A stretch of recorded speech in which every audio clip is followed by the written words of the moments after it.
and it's just Okay. laid back. Yeah. Okay. So, hi everybody, welcome back to the podcast. As usual, I'm your host, Dr. Ron, and this is Behind the Scenes in Health.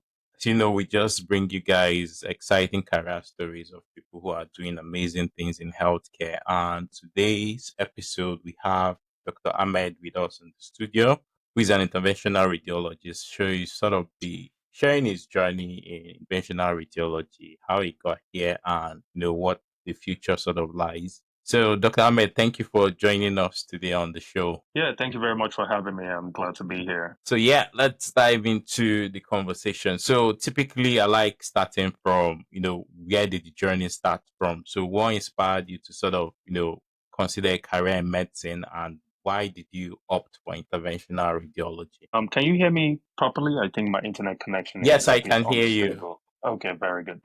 All right. So my journey is actually quite interesting. I obviously did all of my primary education here in Nigeria, my secondary Uh-huh. education too in Nigeria secondary school. So I went to America when I was 16. And I always knew I wanted to be a doctor. There was no question about that. But then I went through my bachelor's degree, took a bit of time off, and then I went through medical school. And, I started thinking about being a neurosurgeon or being a urologist, which are kind of different ends, right? Neurosurgery is the brain, and urology is the penis and the scrotum, Yeah. and the urologic system. But I wanted to do something surgical, and I was in my third year of medical school, and I'd been doing my surgery rotations. Actually, this was one of my surgery rotations, and we had a patient that was bleeding from the mouth from something called esophageal varices. Basically, when you have a condition called portal hypertension, where there's not a lot of blood going to your liver, and then the blood is diverted through your stomach and your esophagus. Anyways, this patient was bleeding quite a bit, and they had called the GI doctors to go see the patient a couple of times. So they've gone to do something called an endoscopy, to go in the mouth, go in the stomach, to go cauterize the bleeding. But this guy kept bleeding. And then one of the surgeons said, "Why don't we call Batman?" And I said, "Who is Batman?" And they said, "Well, the interventional radiologist." I said, "Oh, that's interesting. That's an interesting nickname." I said, "Why do you call them Batman?" He said, "Well, they kind of show up in the middle of the night, they do good, and then they leave, and you never see them Disappear. again. Yeah, and they disappear." So anyway, they call Batman, who turns out to be this short guy that comes in and comes to the ICU and goes, "Oh," he talks to the patient's family and goes, "Just bring him downstairs, bring him downstairs." I think he was an Arabian guy, so his English wasn't very good. So just bring him downstairs to the lab. We go down, we take care of it. Yeah. So I said, I kind of want to see what this guy does. So I went downstairs, and they put the patient on anesthesia, and then he went into the patient's neck with a cannula, and through this cannula in the neck, he did this entire operation in the liver through the cannula in the neck and created a shunt for the patient, connecting the portal vein in the stomach directly to the heart. And I was like, this is some cool shit, you know? That's what I want to do. I want to be Batman. And quite honestly, it was that easy because from that moment on, I knew I wanted to be an interventional radiologist. But then it connected even more because once I started my interventional radiology rotation, I was just blown away about what these guys did using minimally invasive techniques to, do all of this stuff. And then I realized, we actually do not have this in Nigeria, Yeah. right? And I've always thought about coming back to Nigeria after my medical education or training. And I said, this would be something really cool to do in Nigeria. And then I just started, spending a lot of time in interventional radiology. I applied and I got into the program, and, the rest is history. That's interesting. But I think I also like that nickname, Batman. It sounds so cool. Yeah. So, looking at your experience, I mean, you studied in the US, you had your med school and all of that over there. And looking at what you see now in Nigeria, what are the contrasts? So, there's a big contrast between the way we practice healthcare in the West and in Nigeria. And I think, unfortunately, we're just still so far behind in our country, unfortunately, because, the advancement in healthcare have been basically driven by the private sector and certain Yeah. individuals who basically have the guts to drive that change, right? Other than that, basically everything we had 20 years ago is the same thing, right?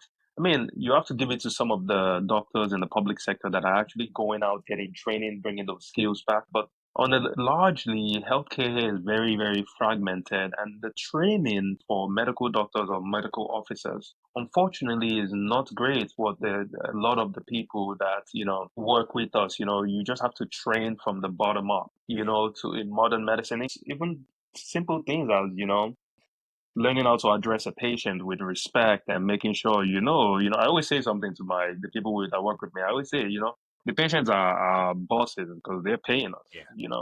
And when people pay us for a service, we have to act accordingly. We have to show them respect. And most importantly, a lot of people are coming to us in a time of need, right? I think a lot of patients are very scared to talk to doctors in Nigeria. Doctors are like gods to a lot of patients. So it's not rare that a patient comes to us for a consultation, right? And we explain the patient's disease process and basically relay it to them in layman terms. And the first Yeah. time the patient would say, this is the first time I'm understanding what's going on with me. This is the Yeah. first time someone's actually sat down to explain my disease process and what's going on. But these things are the norm. You have to be able to explain to somebody what's going on with them. They have to participate in their own care, in the decision making. So I think, there's still a big difference between the way we practice healthcare in Nigeria and what modern medicine is currently, and we're still far behind.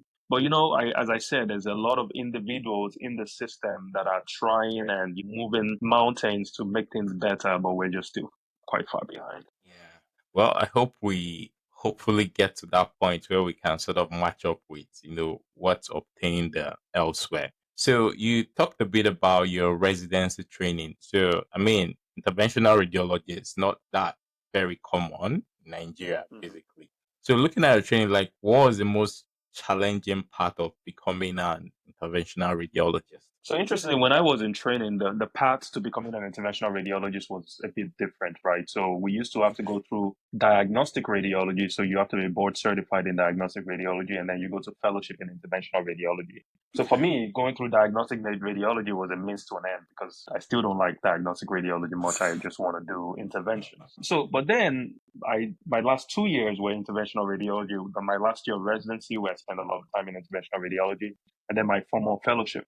But the biggest thing with training in interventional radiology is that I had to basically give up essentially my regular life for that Yeah. year, in that, Okay. I lived in the hospital. I was, intertwined in what was happening in the program. And the nice thing about my training, because interventional radiology training from place to place also differs. So I trained at the University of Pennsylvania, and this is one of the premier centers for training for interventions, in that the interventional radiologists at this center took pride in owning the patient from A to Z, meaning you're managing the patient from A to Z, right? You're not just doing a Okay. procedure and then just sending the patient back to their regular doctors, right? We're seeing the patients in clinic, in consult. We're doing the procedures. We're following up with the disease process. So it's basically like, surgery, right? Or, where you're a complete part of it. So it was quite rigorous because I would get to the hospital on average about 5:45 a.m. in the morning, and not leave till like 10:30, 11 p.m. every Wow. day, So in America, I was used to a culture of getting to the hospital at least 1 to 2 hours before my Oga got there, boss got there, leaving 2 hours before after my boss leaves. So that's the Wow. culture, right? And I don't know how much you've experienced medicine in Nigeria, but it's not the same thing. People don't think they have to work that hard. It's not uncommon that I'm telling people that, why am I at work before you? Why am I talking to the patient before you have? Why am I clicking the patient before Yeah. you have? So you have to really build that culture in people here, which quite honestly I don't understand, but it's a big difference. That's interesting. I mean, to be fair, I'd probably say it's not everywhere because I remember maybe I didn't go through residency anyway. During house job, I mean, we were as in dead sure that we saw the patient first before the Hmm. registrars, before the consultants came in, and we had to finish our post-takes, bloods and all of that. So, yeah, that's fine. So you talked about coming back to Nigeria. So what actually pushed you? When did you say yes? I have to sort of come back and set up something here. Yeah, so as I said, I've always looked back to Nigeria. As a matter of fact, when I was in medical school, I used to come back to shadow Dr. Bamboye, Ebu Okay. Bamboye at St. Nicholas Hospital, and Yeah. Yemi Johnson, who's a cardiologist, interventional cardiologist. And quite honestly, I still took a lot of pride in being able to do something cool, back home. And then, after 3 years in my career, I decided I was going to start offering some services in Nigeria. So I would spend 6 weeks in America and then 1 week in Nigeria. And I did that for a year straight without taking a vacation. So all my vacation time Wow. was coming to Nigeria. And, you're also coming to do something that's never been done here before, right? Oh, So you have yeah. to take ownership of it from A to Z, meaning the supply chain. I just told you on this, the first thing I Yeah. told you on this phone call is I'm on my computer for the last 3 hours, working with my supply team to make sure that we're supplied for the next few months. Mhm. And these are things I still have to take personal ownership of. So I started coming back to Nigeria, and then I realized, you know what? There's a big need here for me to be in Nigeria. There's a lot of me in America, even though interventional radiologists are still short everywhere in the world. But there's a Yeah. big need here. I saw the procedures I was doing, like biliary interventions, for example. Patients with jaundice had no medical options or clinical options or surgical options here, except for travel abroad, right? And these are patients that are yellow, miserable, itching. So I started to see all of these patients that needed me here. So I said, you know what? I talked to my wife, and my wife was very keen on, moving to Nigeria because she didn't like America anyways. So I said, why don't we move to Nigeria? I would spend 6 weeks in Nigeria and I would go back to America for 2 weeks. So I started doing that, where I was now here mostly at my job at the time. Basically, after I quit, said, we will pay you 40% of your salary if you work 20% of the time, just because I Okay. was quite productive at the time. And that was a fantastic deal for me. So I said, you know what, I would take that. So I started doing 2 weeks in America, 6 weeks in Lagos, and then COVID came. And at the time of COVID, I had to make a choice. I couldn't travel, either stay in Nigeria or go back to America. And I remember my job that time gave me a lot of pressure and said, you have to come back. You can't stay in Nigeria. We can't have you coming, blah, blah, blah. And I just had to think about it, like, where am I actually needed? I'm actually Yeah. needed in Nigeria. And the fact that the time of COVID, if you think about it, it was a time of war where every country, everybody had to basically fend for Was themselves. fighting. So could I leave? At that time, the answer was no. But I was also very scared because, I had no financial security. I didn't know what was going to happen with my supply chain. So, but then I just made the bold decision and I said, I'm going to stay in Nigeria. And quite honestly, that decision has solidified basically my entire life plan, because I had to survive during that time into staying in Nigeria for nearly 2 years without going to America Mhm. to work. Didn't earn anything in America. Ran a practice with crappy supply chain for a period of time and survived. I was able to take care of so many patients during that time that couldn't otherwise leave Nigeria. So many life-saving interventions that we did because I knew that if I wasn't here, those patients would have died. They had no other options, right? Mm. And these are patients that may have traveled or may not have traveled because they didn't have the funds to travel. One of the Yeah. most notable cases during that time was a 24-year-old boy that was bleeding from the mouth from an abnormal connection between the artery in his liver and the portal vein, right? And he had something called an arterial portal shunt and had these high pressures in his liver and kept bleeding and bleeding, and it was a lawsuit. And no one knew what to do anymore until somebody said, why don't we call the interventional radiologist and see what we could do? This guy had been bleeding for 3 months, transfusing multiple amounts of blood. Wow. And the procedure we did for him was like 35 to 40 minutes. And since then, he hasn't bled, right? Wow. And I know that if we weren't here during that time, that kid would not be alive. So again, for me, a bunch of my colleagues in America think I'm crazy because they're like, "What are you doing in Nigeria? How are you surviving in Nigeria?" But I'm here and I solve a lot of problems. I did a procedure yesterday that's probably maybe one of 8 or 9 that's ever been done anywhere in the world.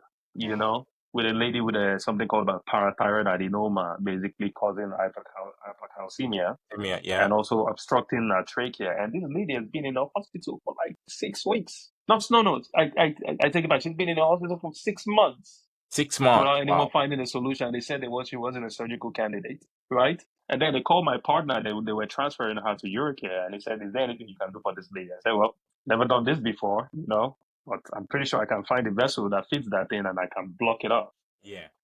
And we went into a groin. It took a while. It took like 2 hours to find the vessel, but we eventually found it. We blocked off the vessel. And today the woman is sitting up in chair, thanking me and saying, I've been in the hospital for 6 months and no one's found a solution for me. And it looks like I can go home tomorrow. She said that herself. She said, I'm breathing without oxygen.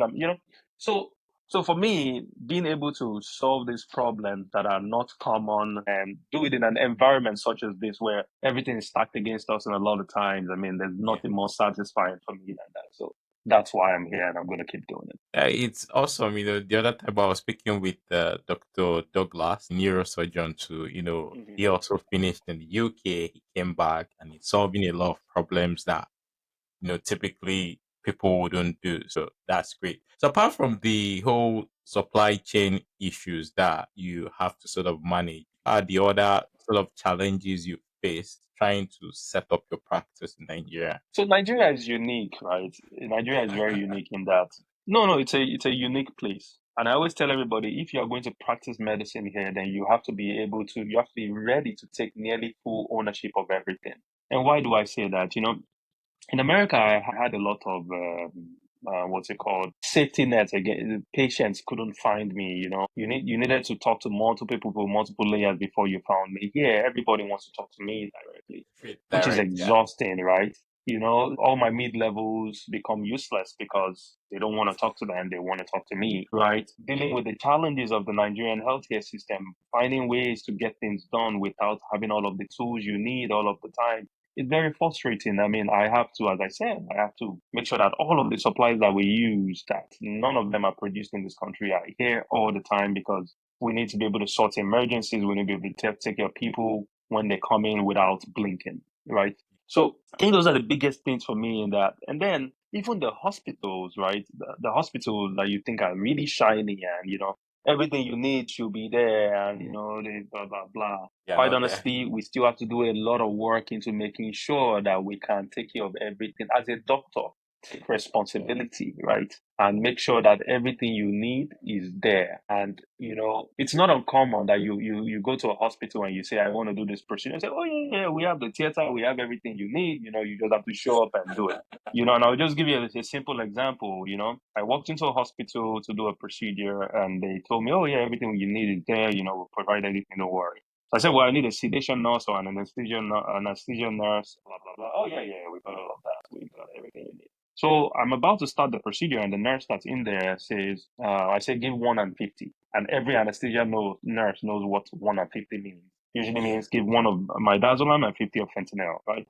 He goes, 1 and 50 of what's that? So I said, okay, this guy's a bit suspicious. Problem number one. Yeah, problem number one. So I said, okay, you're about to give sedation. Where's the monitoring equipment for this patient? Say, sir, what monitoring equipment? I say, okay, do you have oxygen in the room? Oh, no, I don't have oxygen in the room. Okay. So now remember that this hospital has set me up with a nurse with no skills to basically deliver the service I want to deliver. Remember that I do something called physician directed, physician supervised, nurse directed sedation, meaning I don't have an anesthesiologist for a lot of my cases. So I must be able to trust the nurse that's basically helping me all the time, right? So if I can't trust the nurse that's helping me, if I don't know that they know what they're doing, if something happens in the procedure, then I'm screwed. I mean, Yeah. so for example, they give too much sedation, they don't know about the reversal medications, and I'm in a critical part of the procedure, I can't scrub out to help them or whatever, then this becomes a dangerous situation. And that falls back on me, the doctor, because I didn't do my research, I didn't do my due diligence in order to be able to do that procedure, right? And Yeah. if something happens to that patient, it's on me. It's not really on the hospital. So these are some of the challenges I face in Nigeria, and that a lot of hospitals say they have certain things, or they tell you that they're prepared for you to do a procedure. But in a lot of cases, it is not true, right? You have to really take personal responsibility of the procedures and make sure that you have everything you need. And try to take responsibility as much as I can. And it drives me Yeah. nuts when I know that the hospital has put me in a dangerous situation. And, I blow a trumpet to everybody because then I write letters that, I've been known to write letters that basically sign up my clinical privileges at a hospital because I don't believe that it's safe for me to operate there.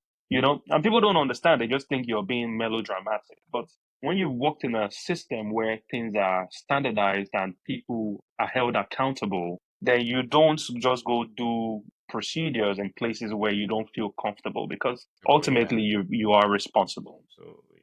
So, and how have you been able to sort of navigate most of these issues? Yeah, so quite honestly, I have my team. My team consists of a technical guy, a physician that is on my team, MOs. I used to have a fellow also. So we try to work with the hospital to put everything in place before we do a procedure. But quite honestly, I still do most of my procedures at two main places. And these two main places, we have a system already and we have a team of people that understand what I need and I feel safe in these situations, Okay. right? And it's reproducible every time. And there are things that, I mean, every member of the team is important. And I always say that in the cath lab, right? every member of the team brings something to the table, and every member of the team is there to keep the patient safe, right? Yeah. So when there are things that are missing or things somebody is worried about, we want people to speak up. We don't want to have an environment where people are scared to speak up, for example. So I think navigating it really means, reproducibility, having the same team do things for us over and over. And, again, making sure that patient safety remains paramount, because, you only really need one bad misstep in Nigeria for everybody to hear about you in a bad way, right? Exactly. I'm sure you know that, compared to everybody saying good things about you, but you do something bad and everybody Just will hear one, and very it bad. erases all the You good. know? Yeah, yeah, it raises all the good. So again, we all make mistakes. We would all do things that are not supposed to be done once in a while, right? Or not every patient outcome will be good. But again, as a physician, you must make sure that you put everything in your power in that process to make sure the patient is safe. If now things go bad in that process, your conscience has to be clear that you've done everything in your power to Everything. make the Yep. patient safe, you know. Interesting. So, looking at the response, apparently, I mean, you guys have been doing great work on the patient side of things. So, because I see a lot of testimonials, people saying, yeah, you did this, you did that. But on the healthcare provider facing side of things, what's been like the response of like healthcare professionals to interventional radiology? I would say this, right? So when I came into this market, nobody knew what interventional radiology was. Interesting. So imagine a doctor coming in and say, I can do this, I can do that. They're like, what the hell are you guys talking about? How the hell are you going to do this and do that? And I remember I used to be on this doctors forum, right? And on this doctors forum, it's called the Doctors for Change. And interestingly, there's a lot of doctors from America and the UK in this thing, and now they practice in Nigeria, right? Yeah. So I'm also quite young compared to a lot of these older doctors that have moved back to Nigeria. So I Yeah. remember I would try to get some presence in this for people to actually listen to me, that I can do this and I can do that, and I would just be shut down all the time, right? Wow. But then, slowly, one doctor Yeah. will call me and say, hey, I have this problem, and then I will solve it for them. And then they put it on the platform that this kid solve something for me. And then the next doctor, and the next doctor. And there was this orthopedic surgeon, actually. And I mean, Dr. Ike, I'm sure he wouldn't mind me saying his name here now because we've become very good friends. But back then, he used to just, what I mean, just put me down. Everything I say, what do you mean you can do that? What's the data for this? You know? But now, he's my biggest fan because, we've shown him by doing, right? So Yeah. I used to sing the gospel of interventional radiology. We can do this, we can do that. But now people call me for all kinds of problems. I just told Hmm. you about a patient with a parathyroid adenoma. Why Yeah. how will somebody call an interventional radiologist about parathyroid adenoma? That's something that should be surgically resected, right? But there's no surgeon Yeah. that wants to touch this woman, and I'm like, I don't have to put on the anesthesia. I'm just gonna go in her groin and I'll find the vessel. Did I think did I have 100% confidence that I would? No. I actually talked to the family and I said, just letting you guys know, I've never done this before. And I've looked it Yeah. up. There's only about 7 case reports that this has ever been done, but I'm happy to try. But then, Mhm. if you give full disclosure to a family and they have no options, I'm the only option. Yeah. They jumped on it right away and said, please go try whatever you can. But again, you have to also be honest, right? Because there's quite a few things I do that is just not conventional to Yeah. solve problems, right? But then I'm usually very honest with families in that situation and say, hey, guys, this is not something that's conventional. Or this is not something we do all the time. But this is how I think I can solve the problem. And, 9 out of 10 times, the family always says, please go and try. Because again, you've developed a rapport with them. You've let them know that, you're going to try to make their family member better. There are no guarantees. But again, 9 out of 10 times when we've done that, we've made their family member better. So again, it's not that we're just experimenting. This is also extrapolating, you know, one technique to the other, right? Yeah. From one part of the body to the other and making things work. And we've been very lucky in this environment. And again, maybe you won't call it luck, right? Because you could say, why would you just say you're lucky? I was very well trained, right? So I think I can also only be in this environment practicing because I was very well trained, right? And because there's also not a lot of backup here, right? You can't take a step wrong in Nigeria because if you do, there's really no backup. So you have to know what you're doing. Doing. So I always tell everybody, if you want to practice in Nigeria, you better be very good because, there's no backup. And really there is no backup. You screw Wow. something up, and it will come back at you 10 times as hard, right? Yeah. And again, are there things that we walk away from and we say, this is just too complicated? It's not something we should be doing. Yeah, there are things that we walk away from, but most things we don't walk away from. We try our best to help every patient. And if I truly believe that I can help a patient, then I would move forward. And if I think I cannot help a patient, then I will come full disclosure and tell the family I really don't think I can help here. Yeah. It's interesting. So I think I read about is it the first endovascular abdominal surgery you guys did? So what was that experience like? I think we did. I think that's when we did something called a TIPS procedure, or a TIPS Yeah. shunt, which is Yeah. a transjugular intrahepatic portosystemic shunt. So we did the first one in Nigeria actually in 2018 or 2019, I believe. And Wow. this was when I was still just starting to come back from America. So this was a young girl that had something called Budd-Chiari syndrome, and basically the veins in her liver were basically completely clotted off, and it basically wasn't letting blood out of the liver. And what happens is the liver then swells up, behind that vein. And when it swells up like that, blood doesn't leave the liver, and then you develop something called portal hypertension. You develop fluid in your belly. You look like you're pregnant, right? Mhm. And then after you develop the fluid in your belly, you also can have variceal bleeding, like because of portal hypertension. So this girl had been, she'd been out of school for over a year. She couldn't go to school anymore because her stomach was so swollen, and they were looking for a solution. And I don't know who introduced them to me back then, but I met the girl and their dad on one of my trips to Nigeria, and they asked if I'd ever done a TIPS procedure before. I said, yeah, I've done TIPS procedures. The question here was, though, have I done a TIPS procedure in this situation where you have Budd-Chiari syndrome? And the answer Yeah. was no, because TIPS for Budd-Chiari are typically done in very specialized centers in America. And I Mhm. said to the dad, I said, I won't lie to you, I've not done it in this situation. However, I have the skills to do it, and we can certainly give it a go. So I talked to one of my mentors in America, and I said, hey, there's this girl with bud carry in Nigeria. We need to do a tips. I've never done a bud carry tips. And his thing to me is what he said to me was, "Don't do it." I remember Wow. he said, "Don't do." He said, "Don't do it." So I asked him. I said, "Okay, this girl can't afford to come to America." He said, "Yeah, I know. She can't afford to come to America." I said, "Okay." She can't afford to travel out because this girl was actually quite poor. I had to do this procedure on my foundation. I said, this girl can't Yeah. afford to travel. He said, yeah, I understand. I said, so what Mhm. options does she have? He said, well, I don't know what options. I said, she has no options. I said, the only option is probably me, right? And I said, explain to the patient basically, and our dad at that time what my skill level was in this situation. Mhm. And they were comfortable. Basically, what the dad said to me was, "I'd rather my daughter die during this procedure than continue living a life like this."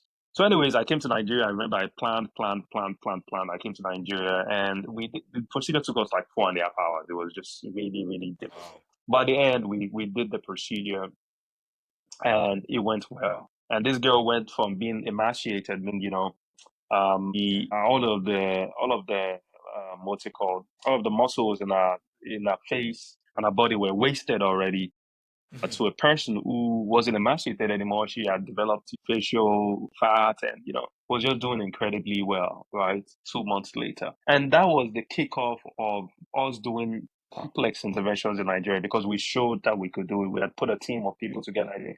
I put more people together than we needed for that procedure because it was such high stakes. And we did the procedure. She did well, and she went home. And we just haven't looked back since then.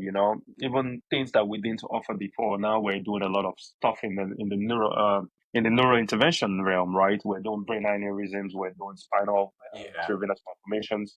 We're doing stroke interventions. These are things that we didn't do before, but these are things that they are critically needed in this environment. So for our neuro program, what did we do? We got into a relationship with a neurointerventionist in London and one in Dubai. And I said to Okay. them, I said, we have this problem in Nigeria. We have nobody that could treat brain aneurysms with endovascular techniques. Everyone's still getting surgery. Can you guys come train us? And, it was very expensive for our practice to bring these people back to Yeah. Nigeria. Every time they would fly back, we did some foundation run. But this was all investments for us because we knew that we wanted to be able to offer these interventions. And, just after like 18 months, we're now able to do 8 out of 10 aneurysms that come to us without flying somebody back in.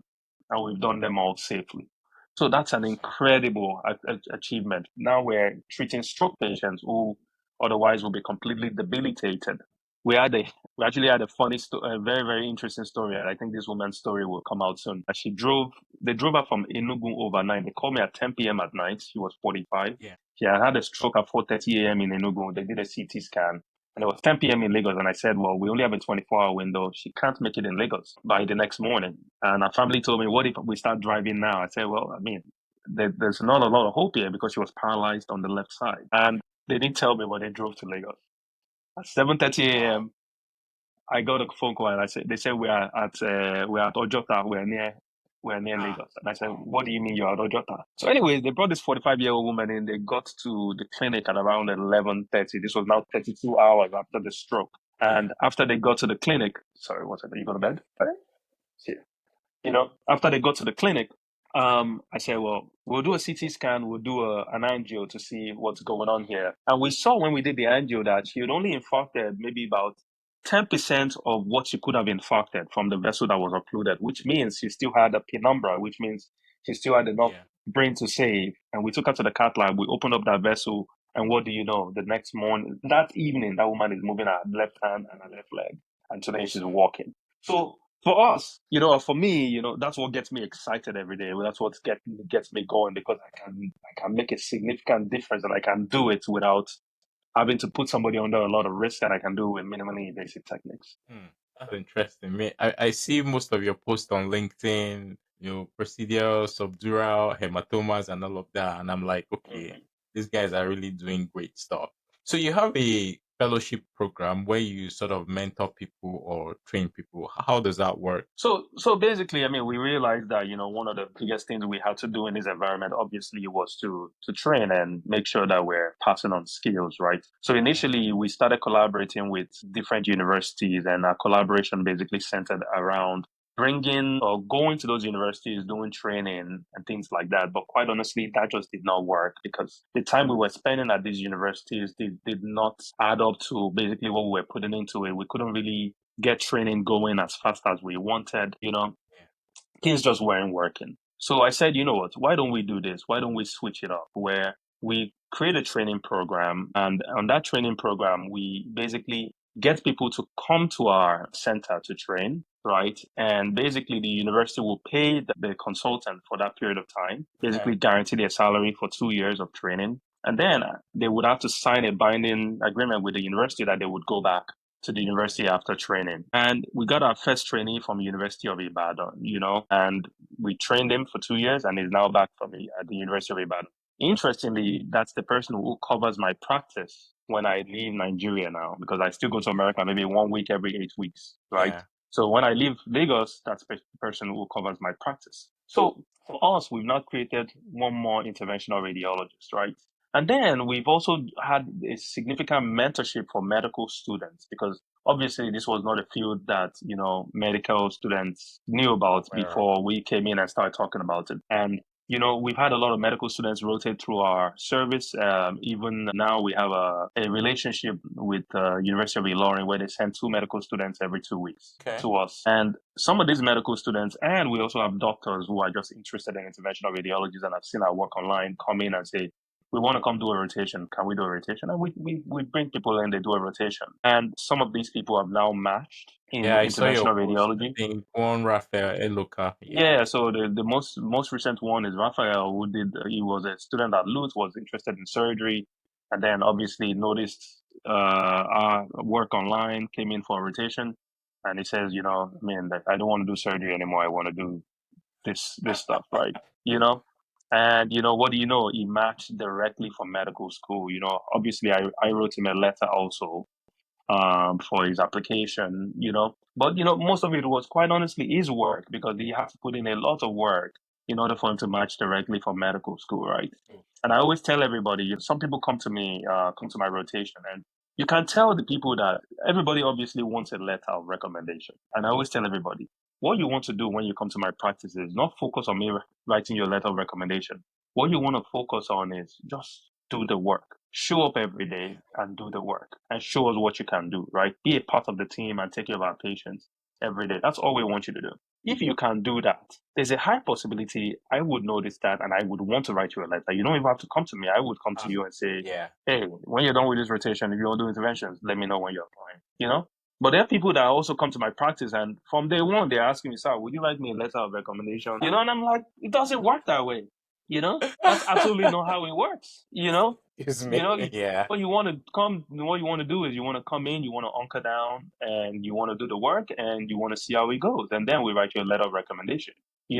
So again, I always encourage young people in everything you do, Yeah. or what you want to do is just go in, do the work, and show what you can do, and then let your work speak for itself. And in most Mhm. cases, your work will speak for itself, and you would succeed. Yeah. Interesting. So, in terms of somebody becoming an interventional radiologist now, what kind of skills and training? I mean, first question first is is there any training program in Nigeria now for like a formal IR training, residency or something? So not exactly yet, right? But there's the what's it called, the is it the fellow is it the Nigerian fellowship, what's it called, not the West African fellowship, Nigerian college. Yeah. Or physicians or Yes. surgery. Yeah, they have now approved interventional radiology training. So what That's that the means National is Postgraduate Medical National College. Postgraduate Medical College. They've now approved interventional radiology training. And the first training center is actually at the University of Maiduguri, where they Wow. they obviously have a they have cat labs that they've built. They Okay. have they have expertise. They have some expertise. We're also collaborating with them to make sure that this program is successful. Yeah. So that's one way to get training, is go to radiology residency and then get that training that way. The other thing is, people that are already radiologists that basically want to come to a program like mine to get trained, and we can do that too. Obviously, the best formal training is still to go to formal training in America, usually, or the UK or somewhere in Europe, because what I still say is that, for you to get very, very well trained, right, the volume of work you have to do has to be very high, especially for you to survive in an environment such as ours in Nigeria. So Yeah. when I was in training, for example, I was doing like 8 cases on average a day, right? In Wow. my practice, can we give somebody 8 cases to do a day? The answer is no. I No. mean, it's just we don't have those type of volumes. Also, remember that I'm in private practice. So for me to have a trainee that I trust to touch my patients, that takes time Yeah. to make sure that that person is safe, they're going to treat my patients properly, and also I'm not going to get in trouble from that person touching my patients, right? So, and to get to that type of training in Nigeria is tough, right? So there's a lot that goes into training. We're trying our best. The guy that trained with me, for example, is fantastic. The kind of work he's done in the period Hmm. he's doing. I mean, as I said, it covers my practice when I'm not here now, Yeah. which is a really, really, really big deal, right? you know so again, I'm proud of what we've done. Can we do more? Yes, we can certainly do more. But again, what I always say with everything is the first step is showing that it can be done. Take small steps to show everyone that it can be done, and then just kind of graduate from there, and slowly everything morphs. I mean, this was as you said, this was a field that nobody knew about before, and guess what, Yeah. a lot of medical students are interested in it now. Before you know it, we would have 20 interventional radiologists that are practicing all the time in Nigeria. Just curious, how many interventional radiologists do we have now in Nigeria, minus yourself? Say that again. How many interventional radiologists are in Nigeria? Do we have in Nigeria minus yourself? So there's a Professor Ahijo who's an interventional radiologist at the University of Maiduguri. They were the ones that opened the program that I'm talking about. Yeah. And then there's a few people that have trained at this program in Tanzania recently in interventional radiology. They're back. I think one is at University of Ilorin. I forget where the other one is. But again, as far as interventional radiology varies as far as the type of complex work you're doing, as far as the level of complexity Yeah. that we are doing. I don't think there's anyone else doing that level of complexity currently, Mm. right? But people are certainly doing a lot of interventional radiology work in the country. I mean, that's good to hear. I mean, because it's a bit promising hearing that people are now taking more interest in interventional radiology. Really. Absolutely. Yeah, so just wrapping up now. So if I was a young clinician who was looking to get into interventional radiology, What would be your advice? So, if you were a young clinician, I would say there's a couple of ways. One is, think about going through diagnostic radiology in Nigeria and then Yeah, obviously seeking fellowship outside of the country. That's one. Or just try to do diagnostic radiology fellowship or interventional radiology fellowship outside of the country. yeah, One thing we know right now is that interventional radiology is the most competitive specialty to get into in America now, just because everybody yeah. thinks it's fancy, right? So it's not going to be easy. But what I always tell everybody is, there's nothing that is easy in life. You have to work hard for everything, right? Absolutely. And we've seen people that have done it. Yeah, So if we've seen people that have done it, that means somebody else could do it, right? it's So doable. Yeah, yeah, it's doable. So you just have to then apply yourself and put in the hard work in order to get it done. But it's nothing that's impossible. You just have to put your heart to it. But for all young people, what I would say is let your work show for itself. Don't focus on the end. Focus on the process of getting to the end. the Don't journey. come in to Yeah, ask for a letter from day one. Just come in and do the work. Let us see that you can do the work, and then your work will speak for itself. yeah. Fun fact too. What's your vision for Nigerian healthcare? Let's say probably in the next 5, 10 years. Looking at the work you're doing now. So So I think the future is actually quite bright. Why do I say that? Is that people are actually starting to pay a lot of attention to healthcare that they Yeah. didn't do before, right? If you look at a lot of the financing that's coming into healthcare now, even bankers are now investing Hmm. in healthcare, right? So what that means is that we're going to have a lot of good critical infrastructure in order to do our work. Yeah. Right. So now we just need to then make sure that people are trained to basically sweat that infrastructure and take care of patients. And honestly, we still need a lot of young people to come help us in Nigeria. It's that simple. We know it's not easy to live our cush lives in America and the UK and to, come. But, we just need all hands on deck to make sure that our people are taken care of going forward. But the future is very bright. I really see it. Yeah. Oh, we're going to do well. Well, you're in this space, so I take your word for it. It looks very bright, and I mean, it's been interesting hearing about your journey and some of the challenges, key turning points, and what the future looks like. And if you guys are watching, so how can we reach out to you? Because another thing people usually ask me is mentorship. So are you open to mentoring people, and where can we find you? Yes, certainly. So email is info@ir.nigeria.org. So basically, a lot of people that want some kind of mentorship or want to do a rotation with us can certainly just send an email to my office. And quite honestly, we have an open door policy in the office in that if somebody requests a rotation, we typically just grant it Okay. because we want as many students or as many doctors exposed to this as possible. Yeah. And I have met a lot of students in this journey, and a lot of different faces.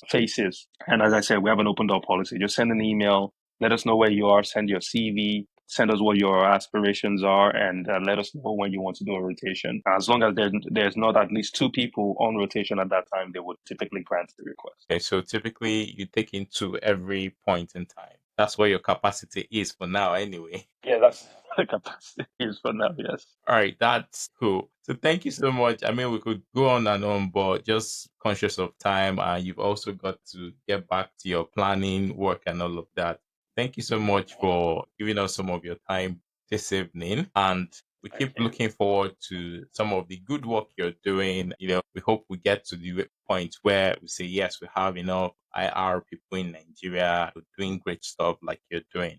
So, any Absolutely, I have no final doubt. words for the audience before we sign out? Well, I think especially for medical students that want to be, surgeons, you don't have to be a Yeah. surgeon. You could just be Batman, right? Batman is much, much cooler than being a surgeon. Ah. But most Yeah. importantly, do what you're passionate about and make sure you enjoy your work. All right. So, if you're watching, you've heard it from Batman himself. Leave surgery, come to IR. That is where all the magic is happening. And until I Exactly. come your way again, it's bye for now. Thank you all for watching.